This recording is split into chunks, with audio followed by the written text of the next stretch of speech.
Hello साथियों, जय हिंद। आप सभी को आज एसएससी सीपीओ का 27 जून का थर्ड शिफ्ट का एग्जाम खत्म हो गया। तो इस वीडियो में साथी हम लोग थर्ड शिफ्ट के जितने भी जीके जीएस के क्वेश्चन पूछे गए थे सभी क्वेश्चन का साथी एनालिसिस करेंगे। स्टूडेंट्स ने ऑलमोस्ट क्वेश्चन बता दिए हैं। आज साथी जीके जीएस के आपके 50 क्वेश्चन आए थे। 50 क्वेश्चन में जितने भी ऑलमोस्ट क्वेश्चन स्टूडेंट्स ने बता पाए हैं आपको सभी क्वेश्चन को बताने वाले हैं। साथ ही अगर आपका भी एग्जाम थर्ड शिफ्ट में था तो आप लोग सभी क्वेश्चन का मिलान कर लीजिएगा। अगर आपका एग्जाम नेक्स्ट डे है तो आप लोग इन सभी क्वेश्चन को पढ़ के जाइएगा। एग्जाम में क्वेश्चन आपके एग्जाम में रिपीट जरूर होगा। तो साथ ही अगर आप लोग इसी तरह से एसएससी सीपीओ का हर एक शिफ्ट का डेली एनालिसिस करना चाहते हैं तो चैनल को साथी अभी सब्सक्राइब कीजिएगा।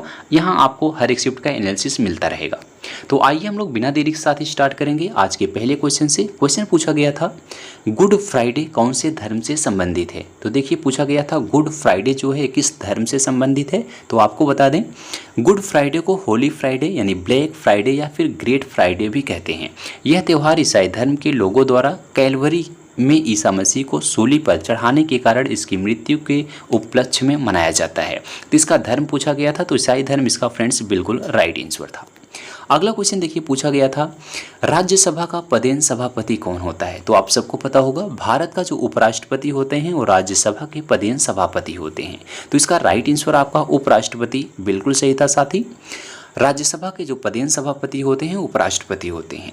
नेक्स्ट क्वेश्चन आपको पूछा गया था साथी ग्लोबल हंगर इंडेक्स से रिलेटेड यानी ग्लोबल हंगर इंडेक्स 2022 में बांग्लादेश की रैंक क्या है। देखिए साथी बांग्लादेश की रैंक पूछी गई थी।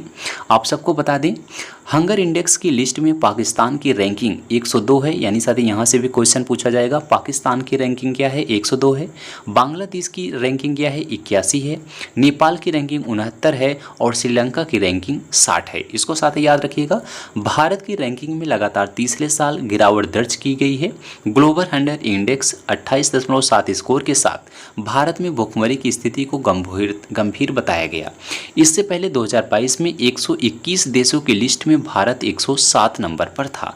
तो 121 देशों में भारत की रैंक क्या थी साथी 107 नंबर थी। इसको याद रखिएगा। अगला क्वेश्चन पूछा गया था 2022 में इंटरनेशनल एयरपोर्ट भारत में कितना है। तो देखिए 2022 में इंटरनेशनल एयरपोर्ट की अगर हम बात करें कितना है तो साथ ही भारतीय विमानपत्तन प्राधिकरण कुल 137 हवाई अड्डों का प्रबंधन करता है जिसमें 103 घरेलू हवाई अड्डे आते हैं, 24 अंतर्राष्ट्रीय हवाई अड्डे हैं और 10 जो हैं सीमा शुल्क हवाई अड्डे शामिल हैं। तो इसमें आपका 24 बिल्कुल सही आंसर होगा। अगर आपके ऑप्शन में 24 आंसर दिया गया था तो इसका करेक्ट आंसर होगा। अगला क्वेश्चन देखते हैं साथ ही पूछा गया था कोशिका विभाजन प्रक्रिया का अंतिम चरण क्या कहलाता है। तो देखिए बायोलॉजी से क्वेश्चन पूछा गया। अगर हम बात करते हैं कोशिका विभाजन प्रक्रिया के अंतिम चरण की तो माइटोटोसिस का अंतिम चरण टेलोफेज है जिसमें नवनिर्मित गुणसूत्र ध्रुवों तक पहुंचते हैं। तो टेलोफेज इसका राइट आंसर होगा। अगला क्वेश्चन देखिए बार बार रिपीट हो रहा है पंडित रविशंकर कौन सा वाद्य यंत्र बजाते थे। अभी यही क्वेश्चन जो है सेकंड शिफ्ट में पूछा गया था कि पंडित रविशंकर किस घराने से संबंधित हैं। लखनऊ घराना था। तो पंडित रविशंकर अगर वाद्य यंत्र की बात करें तो भारतीय संगीतक और संगीतकार थे। यानी पंडित रविशंकर किस वाद्य यंत्र से रिलेटेड हैं तो संगीतकार हैं। इसको याद रखिएगा।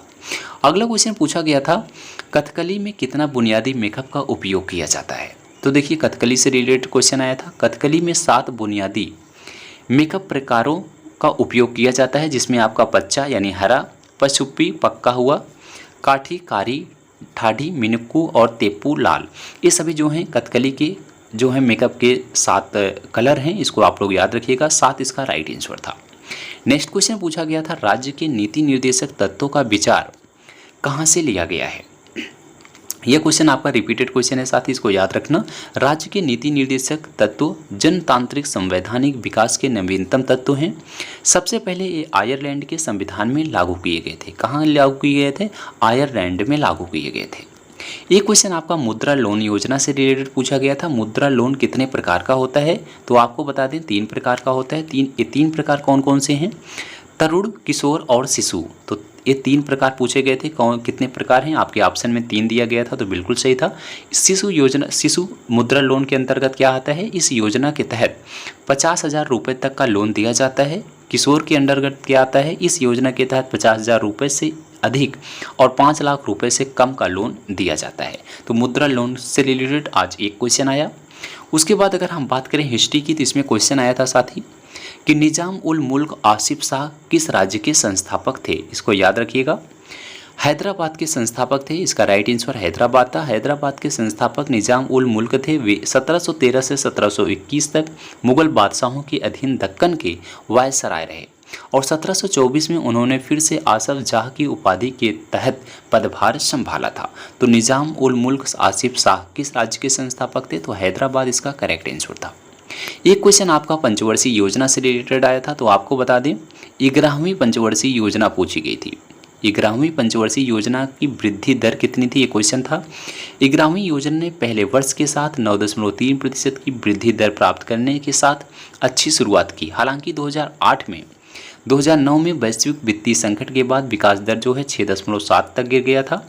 अर्थव्यवस्था 2009-10 की बात करें 10-11 में क्रमशः ये 8.6% और 9.3% की वृद्धि दर्ज करने के लिए काफ़ी हद तक ठीक हो गया था। तो यहाँ से आपका एक जो है पंचवर्षीय योजना से क्वेश्चन था। अगला क्वेश्चन साथ ही पूछा गया, दिल्ली भारत की राजधानी कब बनी थी? तो आप सबको पता होना चाहिए। दिल्ली की भारत की राजधानी की बात करते हैं तो भारत की राजधानी नई दिल्ली की नींव तत्कालीन सम्राट जॉर्ज पंचम ने रखी थी। 12 दिसंबर 1911 को दिल्ली दरबार के दौरान भारत की राजधानी को कोलकाता से दिल्ली स्थानांतरित करने की घोषणा की गई थी। तो कब की गई थी? 1911 यानी 1911 में की गई थी। अगला क्वेश्चन पूछा गया था, किस वर्ष मूल सूची में 4 नए सिद्धांत जोड़े गए थे?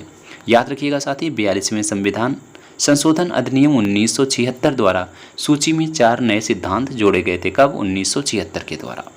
अगला एक क्वेश्चन आया था उत्सव से रिलेटेड, गुगमा नवमी का उत्सव कहाँ मनाया जाता है? तो देखिए, गुगमा नवमी का जो उत्सव होता है साथी पूरे हरियाणा में मनाया जाता है। तो हरियाणा इसका करेक्ट आंसर होगा। अगला क्वेश्चन देखिए आर्टिकल से पूछा गया, आर्टिकल 39A किससे संबंधित है?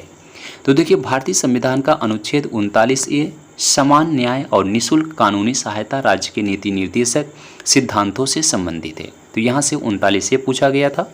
उसके बाद एक क्वेश्चन आया था कि 2026 में शीतकालीन ओलंपिक की मेज़बानी कौन करेगा? 2026 की शीतकालीन ओलंपिक की बात करें तो इटली साथ ही इसका आंसर होगा। 2026 में 25वां शीतकालीन होगा ओलंपिक इटली के शहर मिलान और करोटिना में आयोजित किया जाएगा। तो इटली आपके ऑप्शन में था, इसका करेक्ट आंसर था। अगला क्वेश्चन आया था 57वां ज्ञानपीठ पुरस्कार 2022 में किसे मिला था, यानी प्राप्तकर्ता कौन है? तो आपको बता दें वर्ष 2022 के लिए 57वें ज्ञानपीठ पुरस्कार की घोषणा की गई थी, जिनमें कोंकणी लेखक दामोदर मावजो को प्रदान किया गया था। तो कोंकणी लेखक दामोदर मावजो इसका साथी बिल्कुल करेक्ट आंसर होगा। अगला क्वेश्चन था कि किस मुगल शासक के अधीन साम्राज्य ने अपनी अधिकतम क्षेत्रीय सीमा हासिल की थी? तो याद रखिएगा औरंगजेब साथी इसका राइट आंसर था। औरंगजेब के शासन में मुगल साम्राज्य अपनी सबसे बड़ी क्षेत्रीय सीमा तक पहुंच गया था। तो किस मुगल शासक के अधीन? औरंगजेब के अधीन।